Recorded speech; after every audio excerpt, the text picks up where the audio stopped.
大家好，歡迎收睇今節嘅天氣節目，我係岑憶琳。今日我哋受到東北季候風嘅影響，天氣涼翻啲。首先睇一睇氣溫方面，去到6點鐘左右，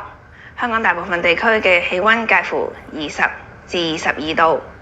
比起琴日同一時間大概低咗2至3度左右。而至於天色方面，由大範圍嘅衛星雲圖見到，一道雲帶正係覆蓋住廣東。我哋今日嘅天色都比較多雲，而雷達圖像亦都見到喺我哋附近不時有啲雨區嘅發展影響住我哋，所以我哋預期今日同埋聽日受到東北季候風嘅影響，我哋天氣會稍涼，而同一時間高空擾動亦都會為我哋帶嚟一啲驟雨。我哋要去到今個禮拜中期，